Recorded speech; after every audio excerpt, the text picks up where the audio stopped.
Vítejte v podcastu Focus on Myself, dneska se speciálním hostem Kačkou Janečkovou. Kači, vítej. Ahoj, děkuji moc krát za pozvání. Nejslavnější česká saxofonistka. Jak se stát nejslavnější českou saxofonistkou? No, dobrá otázka hnedka na začátek, tyjo. Za toho nebojíš, to je dobře. Já jsem začala s tím, že jsem si tady tu větu normálně opakovala prostě v hlavě. Mm-hmm. Ty jsi to vlastně úplně přesně trefila. Mm-hmm. Já jsem začala u těch afirmací a fakt ty 2 roky zpátky si pamatuju, že jsem jezdila autem po republice a v hlavě mě furt běželo. Mm-hmm. Já jsem si říkala nejslavnější, ale jsem nejžádanější česká saxofonistka. Mm-hmm. A no přesně, jako vlastně tohle bych řekla, že se možná i vyplnilo, samozřejmě nevím, kolik poptávek dostávají ostatní, ale vzhledem k tomu, že teď jsme vlastně ve stavu, kdy konečně se musím naučit říkat ne, protože nejsem ten typ muzikanta, který by vyhledával ty poptávky, ale my opravdu jenom nestíháme vyřizovat ty, které nám chodí, tak si troufám říct, že se mi ta afirmace vyplnila a možná jsem se to měla přát trošku jinak. A to jsi říkala v době, kdy, protože já vím, že k tomu saxofonu samozřejmě byla nějaká cesta. Poslouchala jsem samozřejmě, nějakým způsobem jsem se připravovala tady na podcast. Vím, že jsi k tomu saxofonu právě našla tu cestu. A bylo to ještě předtím, nebo už když už si věděla, že jako jsi to našla, že jo, tím saxofonem chci jako prorazit, tak v té době, než vlastně jsi začala, tak jsi tady tohle začala říkat? Mm-hmm. Začala jsem se to říkat v době, kdy jsem se do toho hraní pustila a začala jsem vnímat, že to může mít větší přesah, než si sama myslím. Protože on vlastně ten prvotní impuls pro to začít hrát nebyl, že bych chtěla prorazit, nebo že bych si vůbec uměla představit, že by mě někdo kvůli tomu mohl znát nebo pozvat mě kvůli tomu do podcastu, ale ten záměr byl, že chtěla jsem mít zaměstnání, který pro mě bude dostatečně flexibilní, abych se mohla věnovat pomoci seniorům, která vlastně v tu dobu jsem to vnímala jako vlastně největší vlastně smysl mýho života, vlastně proč jsem tady. Mm-hmm. Ale tím, že jsem neměla peníze, tak jsem šla takhle po Čechově mostě jedno odpoledne a v tu dobu jsem vlastně neměla ani na nájem a bylo to takový jako moje dno. No a to je vlastně 2019, takže to není ani tak dávno. A zapadalo sluníčko a já jsem to tak pozorovala a říkala jsem se, ty vogo. Takže mě je 29, nebo kolik mě bylo. Většina lidí zakládá rodiny, staví baráky, mají svůj biznis a já jsem nebyla vůbec nic, jenom jsem věděla, že chci pomáhat těm osamělým lidem, ale jako sama sobě jsem vlastně pomoct nedokázala. A ve sluchátkách mě zněla Jardine Sax, to je saxofonistka, kterou mám moc ráda a sleduju ji. A říkala jsem si, ta musí dostávat ranec peněze za ty akce, které hraje, protože zase jsem měla teda jednu zkušenost z otvírání tady nějaký pobočky, restaurace, kde mě poptali, ano, budete hrát na saxofon a já jsem tam přišla a jako já na něj neumím a to nikdo nepozná, takže já jsem tam fakt stála a dostala jsem třeba 2000 korun za hodinu. Což bylo 10krát víc, než jsem měla za umývání půl litru v lokále, jakoby, což jsem dělala třeba 2 měsíce v té době, když jsem tady to dno prožívala. A tak jsem si říkala, skvělá brigáda, začnu hrát teda na ságo, pustím se do toho a budu moct se věnovat tomu, co mě baví. Jenomže ono se to úplně teda zvrtlo. A jako já si takhle myslím, že to asi bývá, že když člověk začne dělat něco s dobrým úmyslem ve smyslu, nedělám to primárně jako pro sebe, pro nějaké svoje štěstí nebo slávu, ale proto, abych mohla fungovat a dělat ten svět lepší, což já jsem v tu dobu prostě takhle tu pomoc seniorům jako vnímala, anebo vnímám to samozřejmě i teďka takhle, tak je to jako vedlejší, ten efekt je vlastně vedlejší, řekla jsem to správně, ten výsledek je vedlejší efekt, prostě ten úspěch, jako který se potom dostaví. Takže tomu máme jako rozumět správně, že tvůj cíl, nebo už teďkom jako chodíš třeba do domovu pro seniory a tam jako hraješ, nebo je to tvůj cíl, nebo teda v mezičase, kdy teda ten čas nemáš, to neděláš, nebo jako teďkom nechápu ty seniory, jak tam, jo, teď jsi to začala? No, ano, jo. Ono to vlastně s tím začalo 2018, kdy já jsem odletěla do Asie na pár měsíců, protože jsem právě hledala sama sebe, tehdy jsme tam byli s přítelem a jemu to přišlo jako dobrý nápad, ale pro mě to bylo, já jsem jako nikdy necestovala nikam. Takže jsem se toho bála jsem se odloučení od přátel, rodiny, od toho života, na který jsem tady zvykla. Nicméně, dala jsem tomu šanci, řekla jsem si, že se začnu věnovat třeba možná i těm činnostem, který jsem dělala dřív jako dítě, který jsem se nemohla věnovat, protože zkrátka ten režim tady je tak nastavený, že chodíš do práce od 9 do 5, že jo, a děláš jenom opravdu to, co musíš v rámci toho, co po tobě chce zaměstnavatel a tak dále. A najednou v té Asii jsem si začala kreslit, začala jsem znovu hrát na hudební nástroje. A jak kdyby to moje já se úplně začalo, jak kdyby ty krusty postupně odpadávaly, až se ta autentičnost postupně objevovala. A já jsem si říkala, co jsem si to udělala, že jsem se celý život vlastně zapomněla věnovat umění, že nevyužívám nějakou tu svoji energii, což lidi rádi teďka třeba pojmenovávají, jakože mají tu energii na mě rádi, ale já ji vnímám jako, že ta síla v ní je v tom pomáhat lidem, kteří se cítí, že vlastně ta energie jim chybí, že jsou v tom prázdní. A proto jsem si říkala, že tu energii nejvíc potřebují ty osamělí seniori, kteří opravdu jako kolikrát nemají nikoho. Takže jsem se vrátila z Asie a začala jsem navštěvovat nemocnice, LDNK, domovy pro seniory. A úplně to vzniklo něco neuvěřitelného, protože se začaly nabalovat další lidi z mladší generace vlastně dokonce i. A my jsme se s nimi začali zpívat a povídat. A teď jenom, abych to dala do kontextu, tak já jsem předtím pracovala v IT. Takže ten rozdíl jako toho, že investuješ energii do toho, že někoho pohladíš, podíváš se mu do očí, fakt ho vyslechneš. A ten člověk prostě několik měsíců na to vzpomíná, pláčete spolu, jsou tam obrovské emoce. V porovnání s tím, že 17 hodin seš v práci, úplně tě to vyšťaví totálně. Pak to dáš takhle šéfovi a ten ti ani neřekne dík, protože je to samozřejmost, protože přece za to dostáváš ten plat, že jo, ty peníze. Já to můžu jenom, Kači, potvrdit. Já jsem ti zažila na naší pracovní akci, kde my jako... Ježiš, tak teď doufám, že jsem něco neřekl. My jsme měli skvělý vztahy všude ve všech firmách. Ne, jo, jako firma vždycky vybírá ty nejvíc top. Fakt jako, jo, na to si dává jako záležet, pak ti řeknu co jak. To tady nechci úplně zmiňovat. Nicméně, prostě my jsme stáli na chodbě, já si to do dneška pamatuju a ty si jako začala hrát a já v tu chvíli úplně, jak kdyby mě někdo úplně, jako víš, jak ty to, ale to ti říká si každý, ta energie a všechno, co z tebe jako číší přes ten saxofon, jak ty dáváš, tak můžu jenom potvrdit. A samozřejmě, když dělá člověk to, co ho baví, tak potom opravdu je v tom úspěšný. Nicméně mi k tomu napadla druhá věc.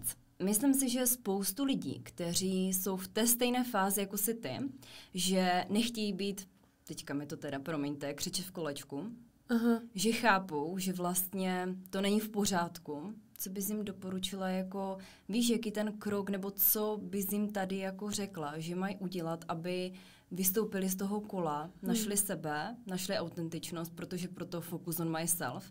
Chci, aby to lidi v sobě našli, tak co bys jim doporučila, Kači? Já jsem ti vlastně strašně vděčná, že jsi mě pozvala právě dneska sem a můžeme se o tom bavit. Protože jako pro někoho to asi bude překvapení, pokud třeba mě sledujete nebo znáte, ale mně trošku připadá, že ten křeček v tom kolečku jsem teďka zase, jo. Že ono to není, že z toho kolečka vystoupíš a plním si sen a teď už je to v pohodě.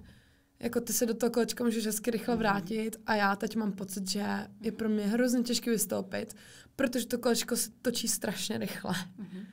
A navíc je to moje krásný, vyzdobený kolečko, který září těma flitrama a já jsem si vždycky přála v něm bejt. Jenomže už tam mám teď tu zkušenost. To je možná ten rozdíl, že jako ti, co nás poslouchají a chtějí vystoupit, ještě nikdy nevystoupili. takže já už vím, že vlastně tohle je špatně, tohle takhle prostě nemá být. Takže vím, co teďka udělat.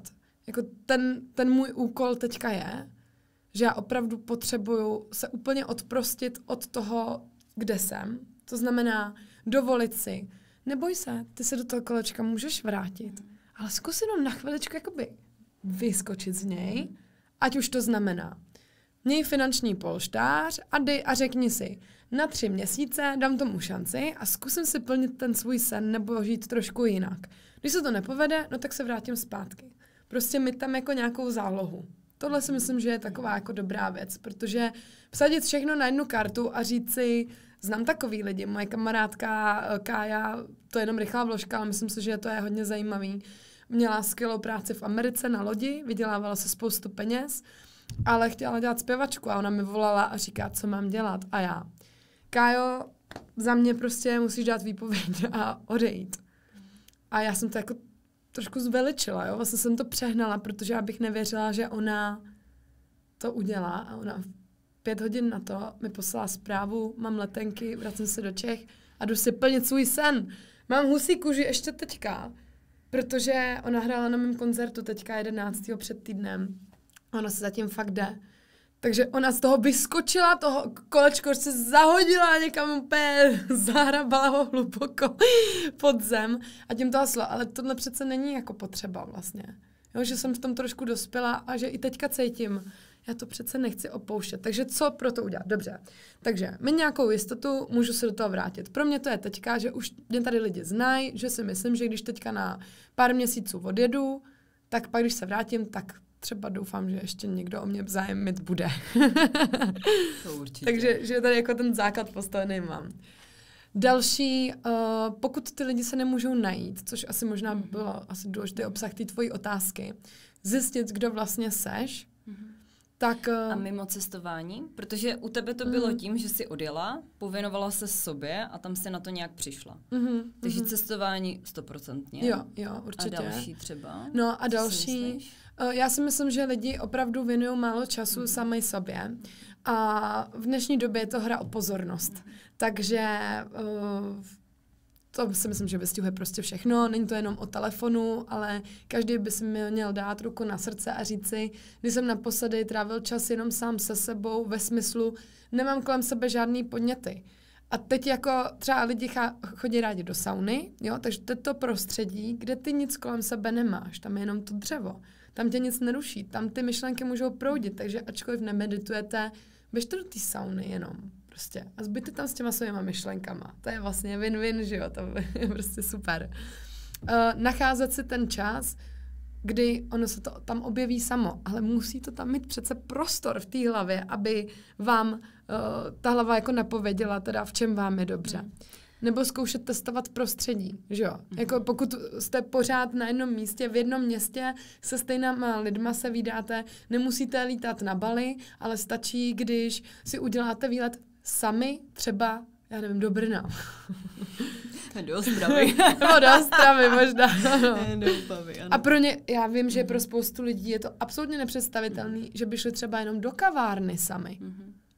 Což já jsem se dozvěděla nedávno, mě to kamarádka říkala. Že vůbec si neumím představit, že by šla sama do kavárny. Já to dělám podle mě každý den, jdu někam takhle jako sama si sednout. Protože potřebuju, mít ty vnitřní monology. Takže není to o tom cestování do zahraničí, je to o tom cestovat uvnitř sebe. Do sebe. Medituješ? Myslím si, že bez meditace bychom vlastně si ani tady, nebo bez toho, abych ji praktikovala, bychom se ani nemohli povídat, protože já jsem tak strašně rozstřelená, že moje pozornost prostě tiká na všechny strany a hodně mi to pomáhá. A myslím si, že spoustu lidí, kteří tady to budou sledovat, tak jsou zaneprázdnění. A teďka, ty máš tu zaneprázdněnost level 1 000 000. Jak si v té chvíli jako najít ten čas pro sebe teda? Jak si tam ukrojit? Jo, myslím si, že tady v tom je hodně důležitý mít rituály, který člověk nenarušuje. Je to jako když jsme chodili na základku, měli jsme rozvrh a ten je pevně daný. Občas samozřejmě učitel onemocněl, měli jsme supla nebo něco, takže se to narušilo, ale víceméně rozvrh byl každý den stejný. Pro mě nejede vlak přesto, že ráno se probudím, udělám si dechové cvičení, jogové cvičení, zamedituju si, jo, prostě takovýhle, jdu si třeba zaběhat, i když jsem furt nemocná teďka, takže to jsem dlouho nebyla. Ale myslím si, že zrovna to ráno je taková věc, že stačí, když si řekneš, ten telefon prostě na hodinu ráno odložím, i kdyby to mělo znamenat, že budeš stávat o hodinu dřív. A je to věc, která ti prostě změní život a každý si to může uspůsobit prostě podle sebe. Takže tohle je třeba rada, kterou já bych dala a zároveň třeba v tom teda nabitém rozvrhu, který mám, tak snažím se teďka i v rámci, jsem na svatbě, hraju prostě celý den svatbu, jsem tam opravdu od rána, tak teď udělat to, že si řeknu, dohraju obřad a jdu si, ale opravdu jakoby zalíst sama někam pryč a dát si aspoň 10 minut. Prostě telefon nechám stranou, uzemnit se, uvědomit si, jako nejseš tady jenom pro ty lidi, ale jsi tady i sama pro sebe, protože já si strašně ulítávám na lidech. Prostě miluju lidi, ráda se s nima bavím, ráda je poznávám, fascinují mě, ale zapomínám na sebe. Takže já si tam opravdu musím dávat tohleto, že jako, nebo mám třeba aplikaci, která mi připomíná, hej, teďka se tady máš věnovat sama sobě, jo, a je to prostě na 5 minut třeba. Jakou aplikaci? Breath workout se to jmenuje. A je to právě to dechové cvičení, který mi dělá prostě dobře. Znáš to? Aby to tady zaznělo. Jo. A tím pádem máš nějaké ranní rituály po představení a máš nějaké třeba, nevím, před koncertem nebo večerní, nějaké další jako tvé rituály? Ježkovi, to je skvělý téma. To je hrozně nesmírně důležité tady to. No to teda, Ježkovi, já úplně teďka, co si mám vybrat z toho, abych řekla. Zářila tady. Jo, to jsi mě fakt potěšila. No,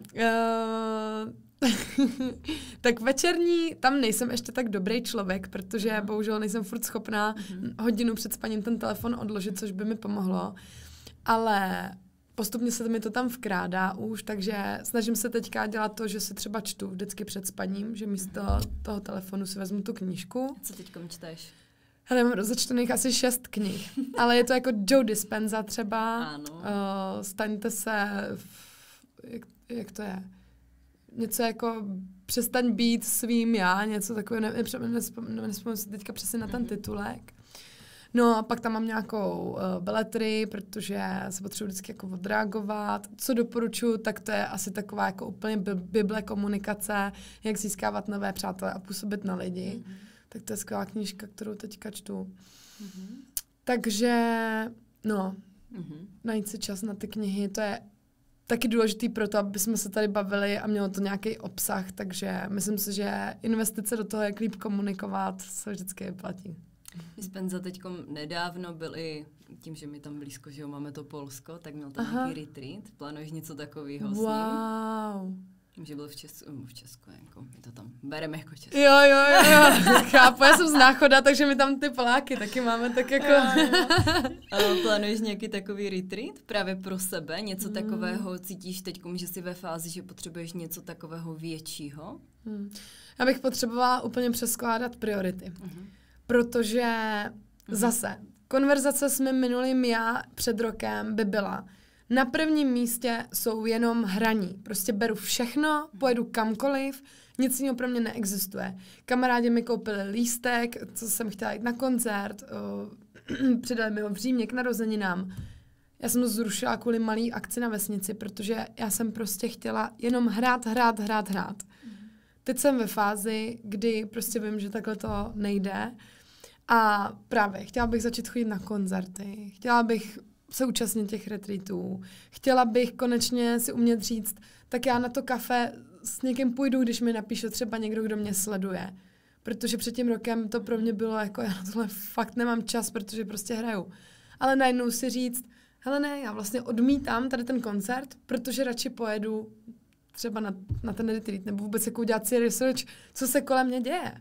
Protože já mám těch akcí tolik, že vlastně pořád jsem někde ve společnosti, každá z těch akcí mi přinese nový kontakty a zkušenosti, ale co to obrátit a mít možnost sama si ten rozvrh vlastně vyplňovat podle sebe, protože teď ten můj život vlastně ovládají ti moji klienti, že jo? Takže když člověk se dostane do toho kolečka, tak je potřeba, nebo doporučuješ fakt jako zastavit se a znova se jako nadechnout a říct si, jde jakoby můj život fakt jako tím správným směrem, nebo zase se na to podívat úplně z toho 3. nebo z toho jako vysokého patra a říct jako si tu zpětnou vazbu. Možná se dostanu spíš k tím překážkám, jo, protože to si myslím, že lidi nejvíce zalekne. Jak se s těma překážkama vypořádáš? Jak se s nima vyrovnáváš? Přesně, je to o tom přístupu, protože překážka buď to tě může úplně rozdrtit a ty si řekneš prostě kašlu na to, nebo to může být takový to, tak to teda ne, mě to posílí a půjdu dál. Ale já jsem teď zjistila, že je vlastně ještě 3. varianta a to je ta, že si řekneš, aha, proč se stala tahle překážka? Možná je to znamení, že bych teda měla udělat něco jinak. A teďka narážím třeba na ty své zdravotní problémy. Že dřív by to pro mě bylo jako, to nevadí, že jsem skončila v nemocnici. Teď jsem prostě ještě silnější a já to, koukejte se všichni, jak já to zvládnu. Protože kdokoliv jiný by šel do nemocnice a prostě vykašlal by se na to, zrušil by koncerty a já to neudělám. Ale ve mně najednou teďka hlodá to, že to tělo mi opravdu chce něco říct. A já takhle přece nechci fungovat, protože jinak nebudu žít dlouho. A hlavně ani jako nebudu žít šťastně, pokud budu každý měsíc ležet na lůžku někde. Tak pro mě ty překážky jsou teďka školou sebepoznání. To je hodně hluboký. Bam! Ne, už jsem si vzpomněla, co jsem chtěla říct. Holka z Náchoda na hrad. Protože jsem zaregistrovala, že ty jsi nedávno, že jo, hrála pro, nebo bylo to na Hradě, nebo? No, bylo to Pražská křižovatka. Jo. Na Pražské křižovatce. Ale metafora je, všichni pochopí. Hele, měla jsi někdy trému, nebo tím, že vystupuješ před lidma, jo? Působíš jako extrovert, ale vím, jak to, že jo, je jakoby ty první koncerty, že člověk svým způsobem to dělá, pak už to nějakým způsobem nebere.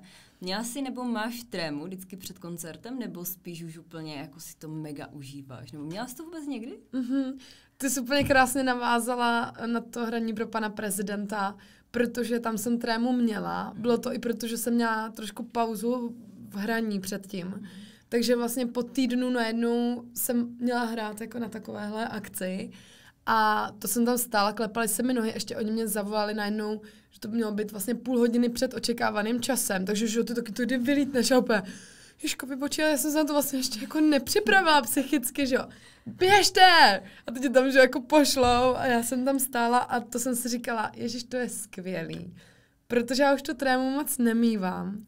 A najednou jsem to cítila, jak se mi klepou kolena a je to fajn, prostě mám to ráda, protože když člověk cítí trému, tak je to takový to jako, tak teď jdu za ty své hranice. Teď se posouvám, že jo? To je právě ta známka toho těla, no. Ale jinak si to užívám. Občas bývám nervózní, když třeba ráno se probudím, mám v hlavě tu akci, která mě čeká, tak se snažím jako nacítit třeba na ty lidi, pro který budu hrát, jaký typ akce to bude, abych to jako... Mám strach, aby třeba lidi neměli nějaké očekávání a já je nenaplnila. Jo, že třeba já tam přijdu a bude to takový... tak je tady ta energická saxofonistka. Ale teď narážím na to, co jsi říkala. Jako působíš jako extrovert, ale jako ve skutečnosti to většinou to nebývá. Takže přijdu na akci a začnu tam dělat prostě blbosti a to, ale spíš to je takový jako, tak jsem tady, změřím si tu situaci, zjistím, jestli ty lidi mají tu podobnou energii jako já. Pak je to úplně super a od začátku je to v té super energii, zábavný a boží. Ale já prostě nemůžu po každý tahat energii z lidí, který tam nemají a pozvou si mě třeba proto, protože tak nás bav. My tady máme teďka tady akci a ty nás tady roztančíš. A tohle mě strašně vyčerpává. Ale jako neděje se to naštěstí vůbec často, protože když už někdo poptá, tak přece jenom já jsem jako hodně typická tou energií, kterou do toho dávám. A myslím si, že lidi, pro který to je moc, by se mě prostě nepozvali. Takže většinou se to tam krásně sedne. Ale to víš, že už se mi to stalo třeba jako firemní akce. Ale stalo se mi to jako v tom smyslu, že třeba začnu hrát, vidím, jak ty lidi sedějí a úplně jako, co ono tady předvádí, že? A já jsem ještě dřív měla tendence jako první písničku napálit, jako tak čumte. Pak jsem pochopila, že je lepší postupně po těch schůdkách jako začít a oni si na mě zvyknou a pak začnu hrát jako svižnější songy, svižnější a samozřejmě tady v Čechách lidi pak si dají nějaký alkohol a nakonec je úplně nádherný vidět tu změnu, jak pak stanou z těch židlí, tančej na stolech a pařej nakonec se mnou a to mi dělá obrovskou radost. Já celou dobu přemýšlím nad tím, proč jsi byla v IT. Jakože, já mám IT oblast, jakože to jsou, a teďka se nechci nikoho dotknout, jo, jako nerdí, jako víš, takové to, jak je teorie velkého třesku, fakt jako svůj svět a... Já vím přesně, proč to bylo. Protože to je právě to kolečko, víš? Mě do toho kolečka, takhle, můj život vlastně byl často dost veden láskou, vlastně partnery, který jsem měla. Takže vždycky přišel partner, který řekl, já dělám tohle, já tě to naučím, já žiju tamhle, pojď tam žít se mnou. A já jsem hrozně jako zapálená, ať už pro věci, nebo jak jsem říkala, pro lidi a vůbec, když jsem zamilovaná. Takže pro mě pak jako nic jiného neexistuje, takže abych dbala na svoje pocity, na své potřeby, ne, jsem chtěla být hlavně s tím klukem. To znamená, to IT, to bylo tak, že vlastně já jsem učila ve školce, kam jsem se taky vlastně dostala díky tehdejšímu příteli. Pak přišel další přítel, ten mi vzal za ruku a řekl, podívej tady v té školce, jsi úplně nešťastná, já tě naučím, jak to dělat online marketing, dobře? A já, už tak super, to bude mnohem lepší. Takže on mě dostal do toho online marketingu, začal se mi dařit, super. A přesně, a už jsem byla v tom kolečku a tím, že mě se tam vlastně dařilo, protože jsem vnesla, ano, mezi těmi jak kdyby nerdy, se objeví člověk, který je osobní k těm lidem, který je tam najednou jako umělec vlastně, že těch tam opravdu moc není. Takže najednou pro ty lidi jako z toho softwarového prostředí, já jsem dělala školení, takže to bylo jako takový, že je to asi bavilo víc a vlastně pamatuju si, že i tam mi chodily zprávy, obdivuju, co si dokázala, že se z učitelky ve školce dostala na Google, třeba jsem přenášela. Co bys mi poradila, abych tohle zvládla? Teď jsem nedávno našla zrovna screenshot, co jsem si udělala. Víš, jakože vždycky ten můj zápal je asi to nejcennější, co mám, protože já podle mě, i kdyby mě řekli, teď tady budeš, já nevím, dělat osvětlovače, tak já se úplně nadchnu pro to, abych to tady mohla co nejlíp udělat, ale nejsem to já, že jo? A měla jsi to vždycky v sobě? Jo, myslím si, že fakt jo. Já jsem se vždycky hrnula do všeho úplně na základce, všechny kroužky. Já si pamatuju, že jsem máně přebíhala z kroužku na kroužek, abych všechno stihla. Takže samozřejmě mě šikanovali kvůli tomu i ve škole, protože takovýhle dítě prostě to jako v náchodské škole, aby se někdo takhle, když to řeknu, jako předváděl, protože pro Čechy to je předvádění, že jo. Ne, já jsem prostě jenom, mě to všechno hrozně zajímalo. A pak jsem to začala utlumovat. Takže to známe, že jo, ta zkušenost, kdy ty děti jdou proti tobě a aha, takže já nemůžu mít, já nevím, každou ponožku jinou, protože se mi za to budou ostatní smát.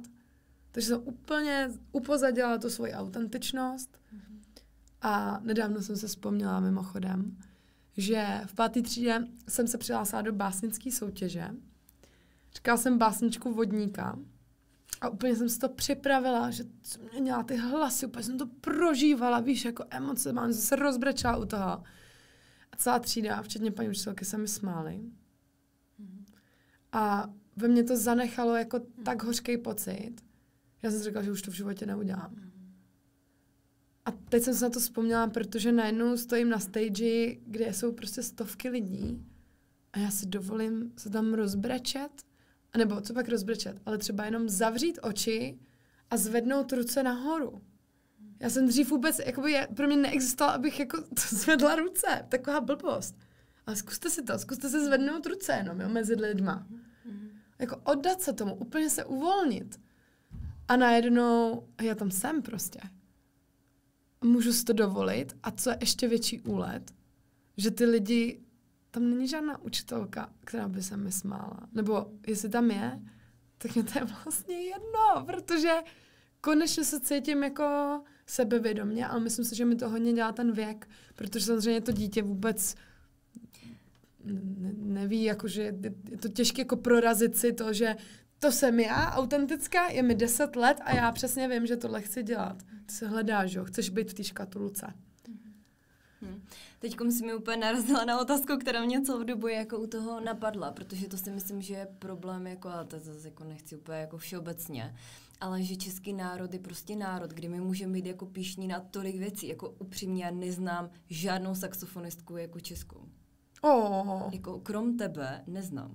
Tak to děkuju. Tak a já si myslím, že většina lidí, která to bude sledovat, tak jako já myslím, že se ti tady tohle stává.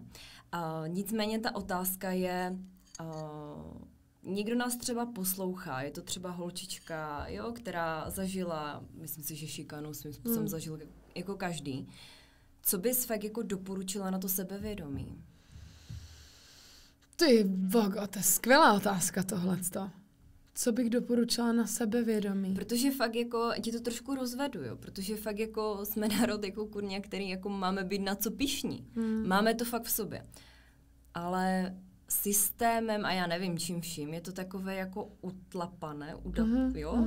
A tak nějak jako jsme potom jak cibule a fakt ty vrstvy potřebujeme jako za sebe dávat, že jo, zkušenost má já nevím čím. Tak jak to v sobě prostě... Jako mě hnedka napadlo, že co dělat pro sebevědomí, vytvořit si to prostředí. Mě teďka říkala... Přemýšlím, jestli mám říct, kdo to byl. No, jeden člověk mi říkal teďka... Zdravíme ho.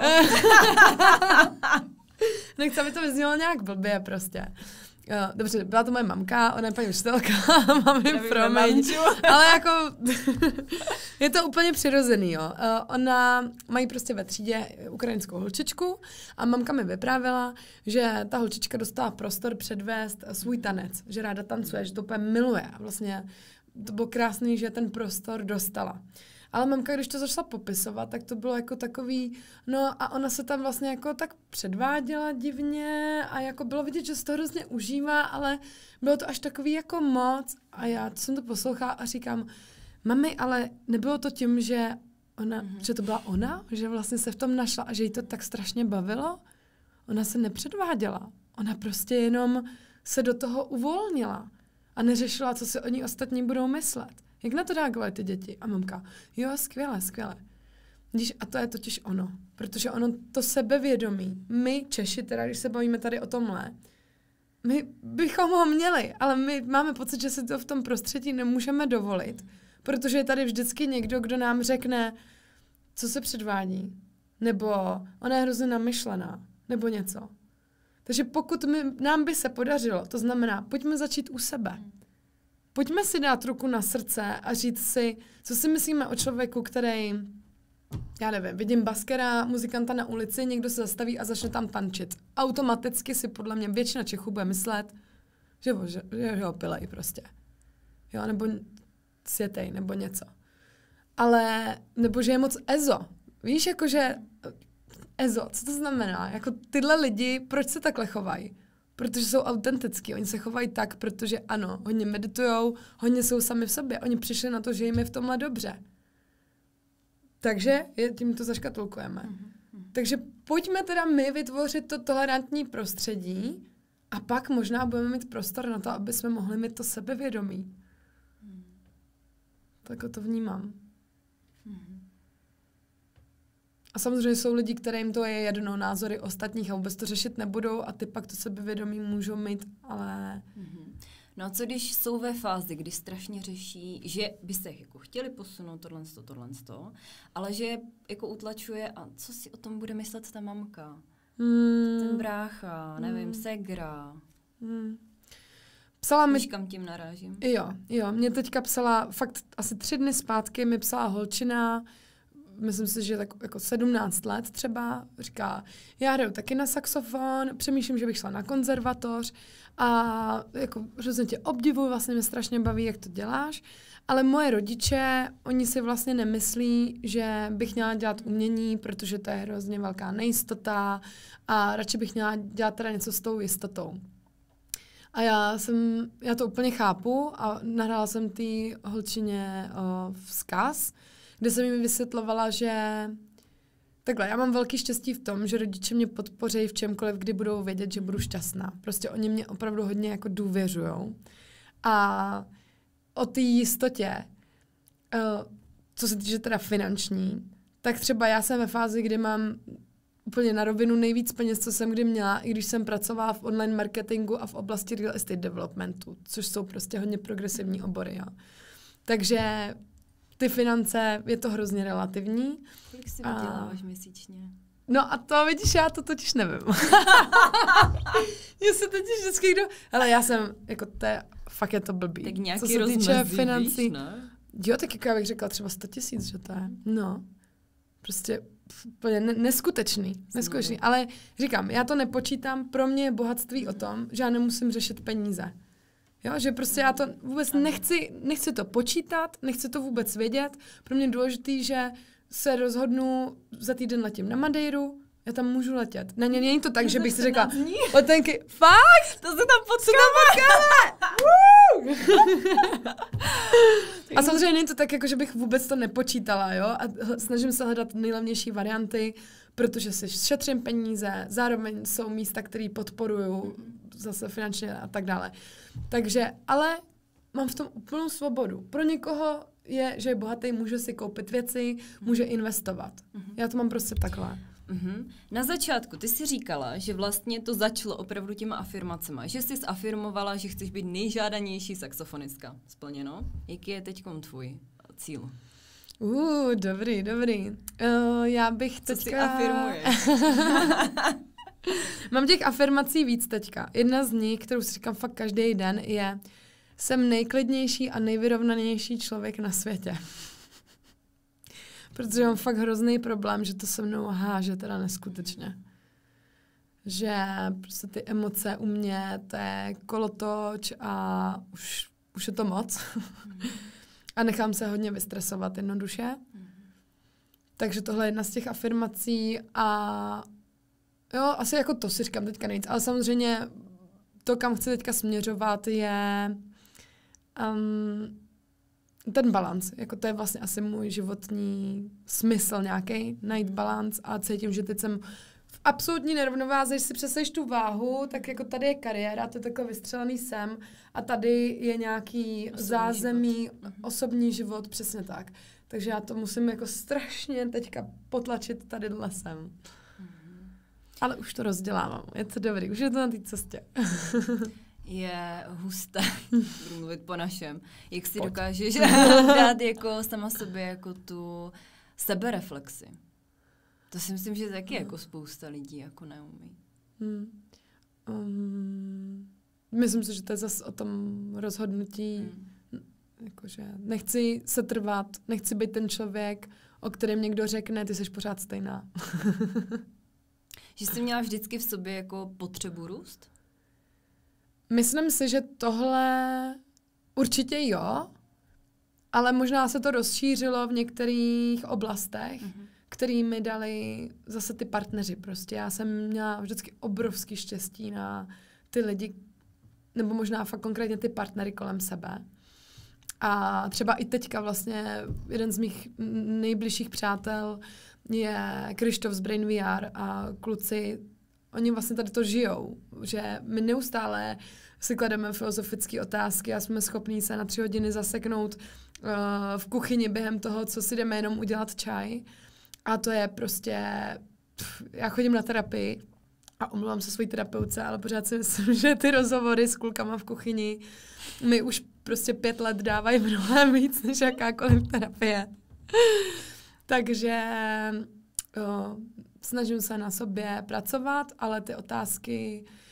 Pro mě třeba to, že teďka tady jako mluvím o sobě, je vlastně příjemný, samozřejmě každý chce mluvit o sobě, ale snažím se v životě spíš pokládat ty otázky, než mluvit, protože ti to dá mnohem víc. Proto jsem založila tento podcast, no.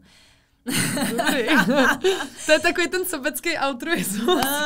Ne, ale opravdu člověk na nejvíc věcí si přijde v tichu. jako v tichu v sobě, nemyslím teď ticho, jako že kdybychom byli obě v tichu, to je jako svým způsobem taky, že jenom kdybychom se na sebe dívali, tak si myslím, že spoustu věcí člověk dokáže vyčíst, ale v tichu jako poslouchat. Máme jednu pusu, dvě uši. Nice, yes. Víc jako poslouchat, než furt jenom mluvit, no. Tyjo, strašně bych si přála, aby to některým lidem došlo, nebo aby aspoň nich bylo víc. Chápu, že je to těžký si na tom neulítnout, protože všichni, že máme to ego a je to boj a potřebujeme tu pozornost a je to vlastně naše největší motivace, že jo, tu pozornost získávat. Ale no proto asi to je tak zajímavý, že jo, že to není tak jednoduchý. Že tento podcast se jmenuje Focus on Myself, tak co bys doporučila fakt jako někomu, kdo se ještě vůbec nefokusuje na sebe, jak začít s tímto? Já bych začala tím ze svojí zkušenosti, kdy jsem si řekla, dám si 3 minuty denně v té tichosti. A jsem tam měla stopky, je to silně nepříjemný, já to vím, prostě to jako nuda vlastně. Je to o ničem úplně. No a pak najednou, že přidáš si 5 minut, 10, 15, půl hodiny. A najednou se dostaneš do fáze, kdy to je 40 minut a vlastně chceš ještě. Takže po kručkách prostě asi takhle bych to udělala. Takže furt to stejný vlastně dokola. Jo, je to tak jednoduchý. Je to tak jednoduchý, ano. Máš teďkom nějaký největší zážitek, pozitivním slova smyslu, dobře, který by se s náma tady chtěla podělit, úplně něco, co jsi teďkom zažila.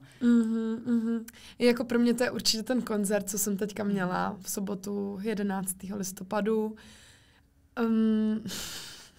Jako ten sám o sobě to byl zážitek skládající se jako to pucle, prostě z jednotlivých kousičků, ať už setkání s různými lidmi, momenty, kdy jsem se jenom na někoho podívala, moment, kdy jsme hráli nějakou písničku a tón, který zněl krásně. Já jsem se tam seděla, jako když měla svoji svatbu. Já jsem fakt normálně seděla 4 hodiny předtím, než se otevřely dveře a jako chápete, prostě z myšlenky, která se vám vynoří v hlavě, jaký by to vlastně bylo, kdybych si jako vytvořila svůj koncert, který si můžu úplně vytvořit, vlastně jak chci, svůj koncept. Nemusí to být jenom o mně, můžu být mezi lidma, můžu si tam pozvat 12 hostů. Plánuješ O2 Arenu? Je to cíl? O2 Arena? Já vlastně nevím, jestli by ten koncept pro mě fungoval, protože já fakt potřebuji být mezi těma lidma. Takže umím si představit. Mezi nima. Já si říkám, jako kdyby tam bylo nějaký molo, víš, takhle. To. Chodit mezi nima. Tak možná by to, ale to je prostě daleko. Hele, jestli jsi v roce 2019 začala, je rok 2023, obvykle se lidi dávají jako tak 5letky, ty jsi to všechno stihla do 5 let. Jako, počkej, 2021 jsem začala. No, dokonce. Jsi jako říkala 19. No to jsem se rozhodla, že začnu znovu se učit na saxofon. Takže to bylo na balkoně. Tak, takže ono to bylo takový to jako, než vůbec jsem vlastně se naučila jako. Takže největší jako boom teďkom 2 roky? To bylo v dubnu před 2 rokama. No, skoro, teď v dubnu to bylo 2 roky. No, takže do 2 let šílený. Arena. No. To pak vystřihnu a pošlíme to. Dám za 2 roky vánoční, všichni to mají na Vánocích, tak no. To je něco jedinečného. Že jako zuba tak dále. Všichni to měli o Vánocích, jako když vystřelili. To je pravda, no. Hele, jestli se to někdy stane, tak tě oficiálně zvu do první řady a chci vidět tvůj úsměv. Tam mi 2 hodiny v kuse, nebo jak dlouho to budeš mít. Boží. No, určitě. Tak děkuju, že mě takhle věříš, to je hezký. Ani nemusím, Kači. Protože ty jsi to úplně jako fakt od piky vybudovala. To je to, co oceňuju na lidech. Úplně od nuly, kdy neměli prostě, já neřekla bych jako zázemí, ale chápeš, někdo to má jako přes rodiče, přes kontakty vždycky jako jde nahoru. Taky soutěže. A oceňuju fakt, když si to někdo doslova jako u tebe vystál vlastně, že? tak nějak jako vystal, vytancoval, vysaxonoval, saxofonoval. No až se občas, jako děkuju, že to říkáš, vážím si toho. Na druhou stranu občas dostávám takový ten až jako pocit sebelítosti, že si říkám, tak aspoň jako některý, ty lidi, kteří si to třeba nevydobili skrze, říkáš prostě ty, já nevím, rodiče, nebo soutěže, nebo cokoliv, tak aspoň tam měli třeba toho partnera. Že často jsou ty lidi dva, jako když se podíváš, nebo já kolem sebe mám ty lidi, ať už to jsou Brin VR, 20 Minutes, holky, jako který vlastně zpěvačky spolupracujou, znám se s Kamu, která zase s Robíčkem. Víš, jakoby já všechny lidi úspěšný, který kolem sebe mám, nebo Johanka s Kastaňtama, tam má toho tatínka, jako všichni vlastně jsou dva v mém okolí. Mě vlastně nenapadá nikdo teďka do toho. A já občas dostávám a teď je to hrozně jako sebe, cítím až hloupě, ale řeknu to úplně na rovinu, jak to je. Že se tak jako říkám, ale já jsem to tak sama, jakože mě to vlastně strašně štve, víš, že bych hrozně chtěla mít. Mám samozřejmě skvělý kamarády, se kterými se o tom bavím. Co když ten druhý by ti to kazil?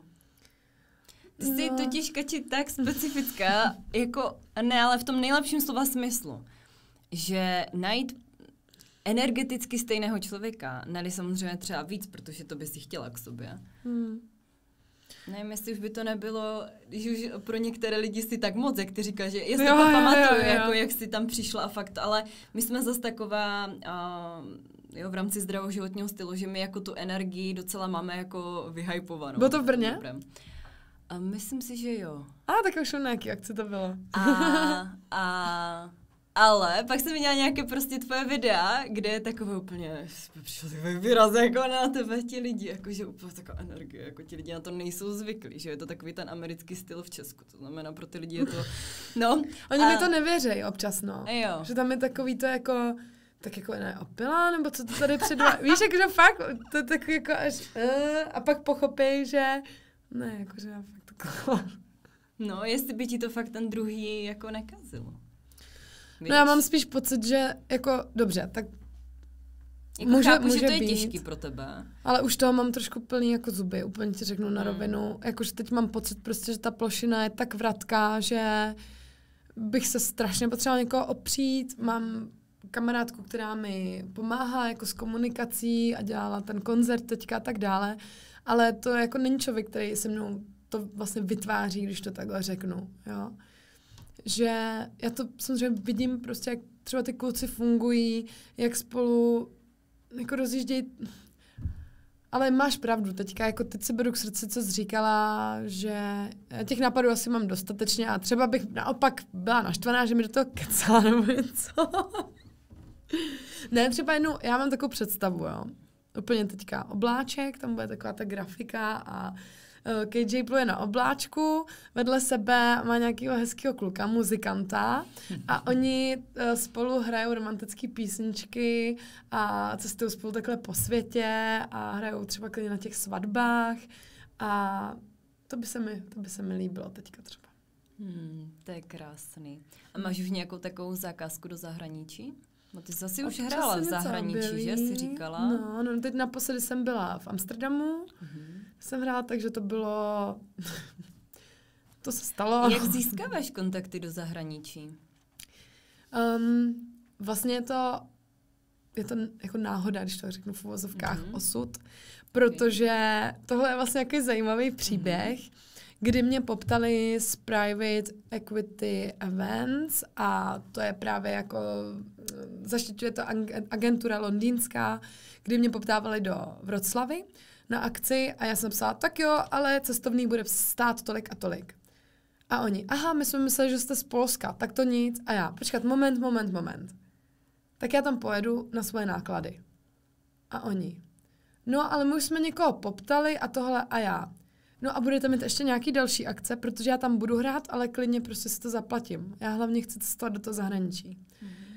A mně se fakt podařilo se s tím Augustem domluvit tak, že jsme našli nějaký kompromis, za který já jsem byla ochotná, ano, budu cestovat, vlastně jsem byla asi v 5 zemích teďka díky tomu za poslední rok, s tím, že teda To bylo kolikrát až vtipný, jo, že jsem se vyklubala, já nevím, v Curychu v 5 ráno, šla jsem na ten hotel hrát. Hraní ve smyslu lidi v kravatách tam mají brunch a já v rohu hraju jako pod kresovku, takže to úplně jako shit. Ale už mám v tom portfoliu a jenom ten pocit, že mám saxofon prostě na zádech a dobrý den, já jsem tady na tom letišti, protože mám zakázku a letím, nebo do Itálie, třeba do Milána jsem pro ně letěla hrát. Jo, takže ono je to totiž o tom, že já si chci postavit svět, kdy budu lítat do toho zahraničí na akce. A čím to začíná? Začíná to v té hlavě, to je ten Joe Dispenza, že jo? Což to, co vlastně, to, co žiješ, to, co prožíváš. Programuješ. Takže ano, takže já si to prostě programuju. Já se snažím si to tam prostě dát tak, že často člověk vidí nějaký akce, které se mi dějou. Ona hraje v O2 aréně, tak to je pecka. Jo, až na to, že jsem hrála na chodbě, teď to přeženu, jo. Nebo hrála jsem pro Kamu během toho, co otvírala Mycelium na Kostarice. Wow. Jo, jenomže já jsem jí řekla, že tam budu hrát. Že tam přiletím, že si tam seženu ubytování a svoje náklady. Byla jsem úplně sama prostě. S tím, že jsem řekla, že nic za to nechci. Prostě jde mi jenom o to, jako se tam vlastně dostat a zase. My ten program toho, jakože, hej, víš, jakože spousta lidí si představuje, že oni tě někam pozvou a takhle, nevím, jestli se to správně, inkognito. Někteří lidé mě znají z inkognita, z pořadu Na Primě. No, to je jedno, prostě občas se mi stane, že jste z toho inkognita. A realita je taková, že mě tam přihlásila mamka. Takže to není tak, že by mě tam někdo pozval. Někdy, že bys šla do takové jako soutěže?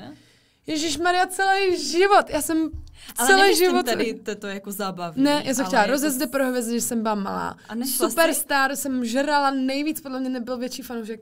Ne, protože rodiče mi řekli, že to prostě není pro mě, že tam je velká konkurence. Holka z Náchoda jet do Prahy na casting. Ty si to prostě zdám, jako, oni to se mnou mysleli dobře, jo, ale já jsem potom tak strašně to užila. A fakt, jako, miluji to vlastně všechny, já bych šla do Big Brother, Vyvolený, všechno bych to chtěla, protože já jsem vždycky toužila strašně po té pozornosti. Vím, že teď, když jí mám, tak toužím potom se zašít někam do budky uprostřed lesa. Člověk chce to, co nemá, že? Proto jsem si celý život žehlila vlasy a teďka Totálně. No, takže jo, strašně bych to chtěla zažít. Hrozně moc, ale já vlastně nevím, jestli bych to jako unesla, kdyby toho bylo ještě víc. Víš, jako těch lidí, že už teď ten tlak je takovej jako občas až moc velký. Já se snažím s těma lidma hodně komunikovat. Často, já nevím, nahrávat jim ty hlasovky, každému odepsat. Takže kdyby to bylo ještě víc, no, nevím, asi bych se z toho zbláznila. Občas mám pocit, že už teď jsem se z toho zbláznila. A kdybys to vrátila třeba tady tohle zpátky, tak co bys poradila svému já, aby se do toho stádia jako nedostala, aby ses jako nezbláznila, jak jsi říkala?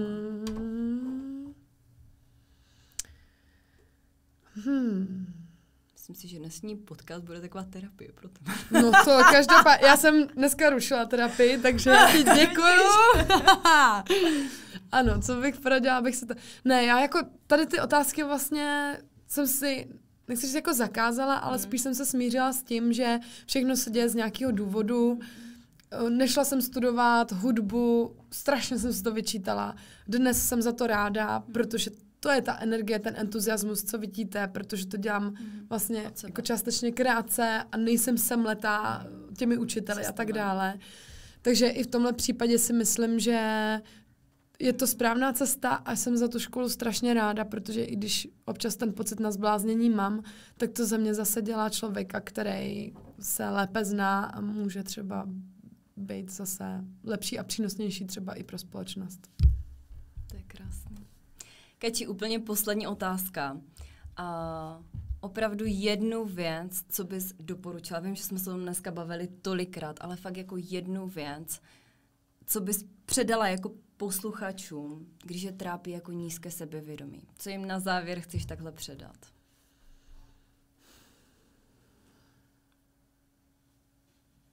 Tak jo. Napište si svůj největší strach a nebo takhle. Každý den udělejte jednu věc, která vás děsí. Prostě překonejte to. Vystupte z té komfortní zóny. To je skvělé. A i kdyby to bylo to nejmenší, co můžete udělat, tak prostě tyhle ty fakt po kousíčkách. Máš klaustrofobii, tak se na chvilku prostě zavři, veď mě do té komory. Máš strach z výšek, běž na tu lanovku, prostě věci nahoru. A tyhle ty maličký, droboučký věci, ale pak si to zvědomit hlavně. A říct si večer a dělat tu vděčnost a říct si, dneska se mi podařilo tohle a tohle. Takže jako neobrátit na ten list, ale vracet se k tomu. Nebo si to dejte na ledničku třeba, nebo si to zarámečkujte a vracejte se k tomu. To je krásné. Kači, já ti moc děkuji ještě jednou, že jsi přijela pozvání tady. Strašně ráda. Držím ti palce, ta autoarena tady už to vyzněla, takže to je jasný, do 2 let to tam bude. A hlavně, ať se fakt ti splní veškerá přání a teďko mi prorazíš v zahraničí a staneš se celosvětovou saxofonistkou. Wow. Držím palce. Děkuju moc krát, Ivet, a přeju ti taky, ať se ti hrozně moc daří. Čau. Tyhle ty fakt po kousíčkách. Máš klaustrofobii, tak se na chvilku prostě zavři, veď mě do té komory. Máš strach z výšek, běž na tu lanovku, prostě věci nahoru. Halo! Pomoc! Víš, co jsem říkala teďka o té klaustrofobii? Hele, ale víš, Já totiž klaustrofobii mám. jako zrovna. A jenom teď musíme vyřešit, tak se co dostaneme, jinak Já dostanu si myslím, klaustrofobický. to tam fakt nezapomeňte. Dobře, takže dneska jsem ještě neudělala nic, co mě děsí. My jsme právě zamčený tady ve studiu, kde není okno. Ty vole. Já si jdu zameditovat. Ale myslím si, že zase, jak se tady bavíme o té jako vybalancování, že spoustu lidí jako pracuje, ale že jak potom mají vyšší sebevědomí, tak v jako ostatních lidech jsou takový vnímání, že jsou arrogantní právě. Jo? Ale ty, i když máš jakoby vyšší sebevědomí, tak máš dobře vybalancovanou tu pokoru v sobě. Tak to jsem ráda. Ale to si myslím, že víš, jako vybalancovat vyšší sebevědomí a pokoru taky do toho. Jo, tak ona celkově ta pokora je vlastně. Pomoc. Už můžu panikařit? Nebo to je nějaká past na mě? Není, fakt ne. Protože my jsme teď tady dotočili podcast a zrovna jsem říkala, že člověk má každý den udělat něco, co ho děsí. A my jsme tady zamčený v místnosti bez oken. Mám klaustrofobii. Je to past? Co myslíte? Takže panika za 3, 2, 1. Když je otevřeno. Není? Hej, ale přísahám, že nebylo.